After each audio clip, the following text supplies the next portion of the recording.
अवधूत चिंतन श्री गुरुदेव दत्त श्री स्वामी समर्थ। तुम्हा सर्वांचं आपल्या स्वामी शक्ती या चॅनलमध्ये मनापासून स्वागत आहे। स्वामी तुम्हा सर्वांच्या सर्व चांगल्या इच्छा पूर्ण करो एवढीच स्वामींच्या चरणी प्रार्थना करते आणि आपल्या आजच्या नवीन आणि सुंदर व्हिडिओला पुन्हा एकदा नव्याने सुरुवात करते। भक्तांनो, उद्या 28 फेब्रुवारी बुधवार बघा अत्यंत विशेष आणि महत्त्वाचा दिवस, कारण उद्या आहे संकष्टी चतुर्थी। खरं तर चतुर्थीचा दिवस हा गणपती बाप्पांसाठी समर्पित आहे। या दिवशी गणपती बाप्पांना प्रसन्न करण्यासाठी, बाप्पांची कृपा प्राप्त करून घेण्यासाठी आणि इच्छित मनोकामना पूर्ण करण्यासाठी तुम्ही जितके जास्त उपाय कराल ते सगळेच उपाय हे लाखात एक असतात। बघा, आजच्या या व्हिडिओमध्ये मी तुम्हाला उद्या असणाऱ्या संकष्टी चतुर्थीच्या काही प्रभावी सेवा सांगणार आहे। बाप्पांना कुठला नैवेद्य अर्पण करायचा आहे, उद्या दिव्यामध्ये कुठली वस्तू घालायची आहे, इच्छित मनोकामना पूर्ण होण्यासाठी आपल्याला कुठली सेवा करायची आहे, याबद्दलची सविस्तर माहिती मी तुम्हाला आजच्या या व्हिडिओमध्ये सांगणार आहे।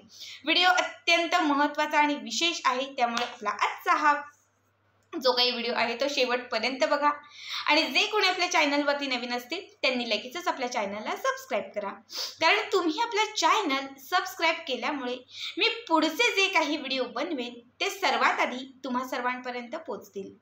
बघा, जसं चतुर्थीचा दिवस हा गणपती बाप्पांसाठी समर्पित आहे, तसंच बुधवारचा जो दिवस आहे तो देखील गणपती बाप्पांसाठी समर्पित आहे।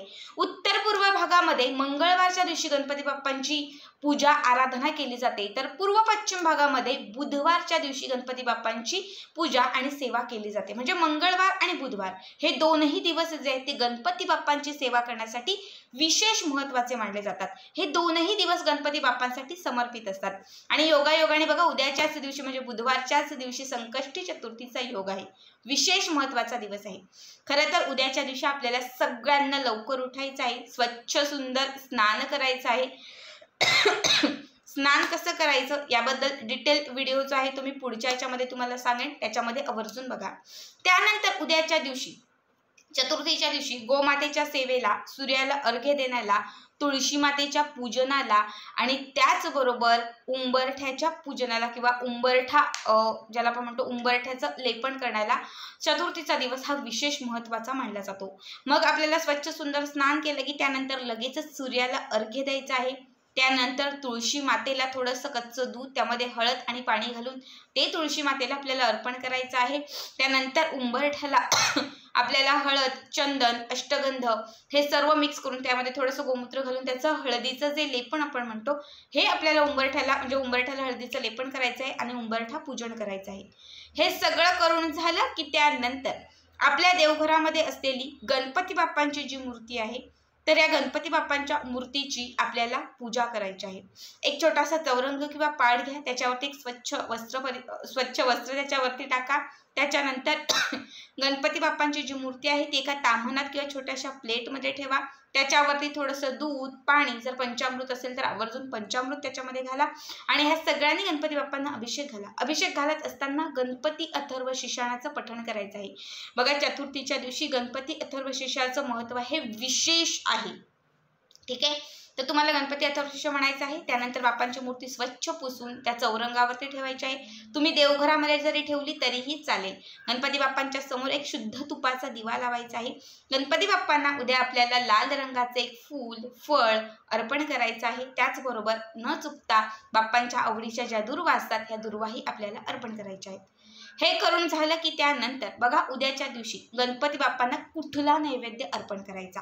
कुठलीही पूजा असेल, कुठलीही सेवा असेल, ती नैवेद्याशिवाय पूर्ण होत नाही।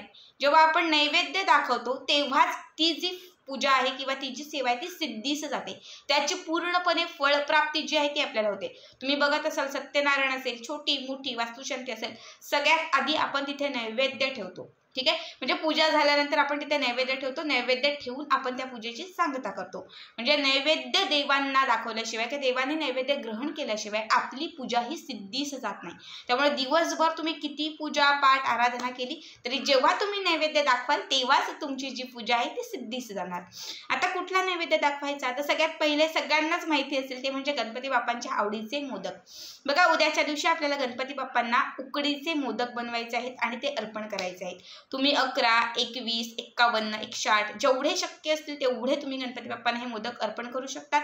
काही गोष्टींमुळे मोदक घरी बनवणं शक्य नसेल, बाजारातही बघा पेढ्यांमध्ये जिथे स्वीट मिळतं तिथेही मोदक विकत भेटतात. तुम्ही तिथून आणून जरी ते गणपती बाप्पांच्या समोर ठेवले तरीही चालतील. ठीक आहे, ही पहिली गोष्ट. त्याच्यानंतर बघा चतुर्थी असेल, गणेश जयंती असेल, अंगारक योग असेल, या दिवशी पुरणपोळीचा नैवेद्य हा विशेष महत्त्वाचा मानला जातो. मग आपल्याला पुरणपोळीचा म्हणजे पुरणपोळी घरी बनवायची आहे. पुरणपोळी बनवल्यानंतर जेव्हा तुम्ही पोळी गणपती बाप्पांच्या समोर नैवेद्य म्हणून दाखवाल त्याच्यावरती आठवणीने न चुकता एक गुळाचा खडा ठेवायचा आहे आणि ही पोळी जी आहे ती गणपती बाप्पांना आपला नैवेद्य म्हणून अर्पण करायची आहे. त्याचबरोबर तुम्ही खीर बघा, तांदळाची जवाची ज्याला खीर म्हणतो, तर ही खीर तुम्ही बनवू शकतात आणि हा नैवेद्य देखील तुम्ही गणपती बाप्पांना अर्पण करू शकतात. आता जे लोक खूप बिझी असतील की ताई आम्हाला शक्य नाही, आम्हाला बाहेर जायचं आहे किंवा मला ऑफिस असतं, आम्हाला नाहीच जमणार, ज्यांना काही करूनही काहीच नाही जमणार, त्यांच्यासाठी हा विशेष उपाय. एक खोबऱ्याची वाटी घ्या, त्याच्यावरती गुळाचा खडा ठेवा, 21 दुर्व्यांची जुडी बनवा आणि ही 21 दुर्व्यांची जुडी त्या गुळाच्या खोबऱ्याने गुळ जे त्याच्यावरती ठेवून द्या आणि गणपती बाप्पांना हे अर्पण करा. अर्पण करत असताना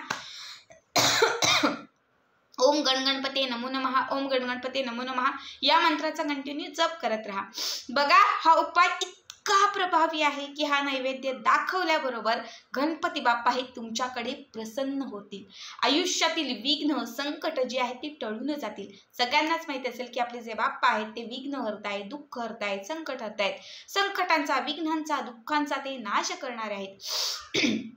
ठीक आहे, यानंतर बघा आपल्याला दिव्यात कुठली विशेष वस्तू घालायची आहे, तर उद्याच्या दिवशी सकाळीच ही वस्तू जी आहे ती आपल्याला सकाळीच दिव्यामध्ये घालायची आहे. आपल्याला 21 मोजून 21 मूग घ्यायचे, ज्याला आपण हिरवे मूग असं म्हणतो. काळे आणि हिरवे दोन प्रकारचे मूग असतात. हिरवे मूग बघा, बुधवारच्या दिवशी, मंगळवारच्या दिवशी, संकष्टीच्या दिवशी, अंगारकीच्या दिवशी हिरव्या मुगांचे उपाय हे लाखात एक असतात. ते शीघ्र फलदायी असतात आणि गणपती बाप्पांना मूग अर्पण केल्याने आपल्या आयुष्यामध्ये त्याचा लाखो पटीने आपल्याला लाभ होत असतो. इच्छित मनोकामना पूर्ण करण्यासाठी असेल किंवा अडलेल्या कामांमध्ये मार्ग मिळवण्यासाठी असेल, मुगाचे उपाय हे विशेष महत्त्वाचे असतात. तसंच घरातील दारिद्र्य संपवण्यासाठी, गरिबी कुठेतरी कमी करण्यासाठी ही मुगाचे उपाय हे विशेष महत्त्वाचे मानले जातात. मग आपल्याला 21 मूग घ्यायचे आहेत. हे 21 मुगांवरती हळद कुंकू लावायचं आहे, म्हणजे अर्पण करायचं आहे. ते पूर्ण हळद कुंकूमध्ये असे तुम्हाला चोळून घ्यायचं आहे. त्याच्यानंतर काय करायचं, तर जो दिवा आपण लावलेला आहे गणपती बाप्पांच्या समोर किंवा देवघरामध्ये, तर त्या दिव्यामध्ये थोडे थोडे हे मूग अर्पण करायचे आहेत. अर्पण करत असताना संपूर्ण गणपती अथर्व शीर्षाचं पठण करायचं आहे. अथर्व शीर्ष म्हणेपर्यंत हे थोडे थोडे मूग तुम्हाला त्या दिव्यामध्ये अर्पण करायचे आहेत. ठीक आहे, दिवसभर हा दिवा असाच ठेवायचा. सायंकाळी 6:30 ते 7:30च्या दरम्यान आपल्याला दिव्यामध्ये घातलेले जे सगळे मूग आहेत ते एखाद्या चमच्याने बाहेर काढायचे आहेत. एका मातीच्या पंटीमध्ये घ्यायचे आहेत. त्याच्यामध्ये 2-4 भीमसेनी कापराच्या वड्या घालायच्या आहेत. 2 लवंग ठेवायच्या आहेत. 1 अख्खा वेलदोडा ठेवायचा आहे आणि हे प्रज्वलित करून याचा संपूर्ण धूर जो होईल तो आपल्या घरभर पसरवायचा आहे किंवा घरभर फिरवायचा आहे. फिरवत असताना पुन्हा एकदा गणपती अथर्व शीर्ष किंवा गणपती स्तोत्र म्हणू शकतात. फक्त ओम गणगणपते नमो नमः हा मंत्र म्हटला तरीही चालेल. याचं फक्त घरभर तुम्हाला पठण करायचं आहे आणि संपूर्ण घरभर याचा धूर तुम्हाला पसरवायचा आहे. हा उपाय केल्याने घरातील नकारात्मकता, वाईट शक्ती, अडथळे, संकटे हे सगळं तुमच्या घराच्या बाहेर निघून जाईल आणि तुमचं घर बांधमुक्त होईल. जेव्हा घर बांधमुक्त होईल, संकटे, अडथळे सगळं घराच्या बाहेर निघून जाईल, तेव्हा नक्कीच घरामध्ये लक्ष्मीची कृपा प्राप्त होईल. घरामध्ये अखंड लक्ष्मी स्थिर होईल. घरामध्ये प्रसन्नता येईल. घरामध्ये सकारात्मकता येईल. बघा, अत्यंत साध्या सोप्या शब्दांमध्ये तुम्हाला मी सांगितलेलं आहे. आवर्जून उद्याच्या दिवशी याच पद्धतीने या गोष्टी नक्कीच करा. आजचा हा व्हिडिओ कसा वाटला कमेंट करा आणि असेच पुढचे व्हिडिओ पाहण्यासाठी चॅनलला सबस्क्राईब करा. भेटूयात पुन्हा एकदा अशाच एका नवीन सुंदर आणि छान व्हिडिओमध्ये. तोपर्यंत सर्वांना धन्यवाद. श्री स्वामी समर्थ. जय जय स्वामी समर्थ.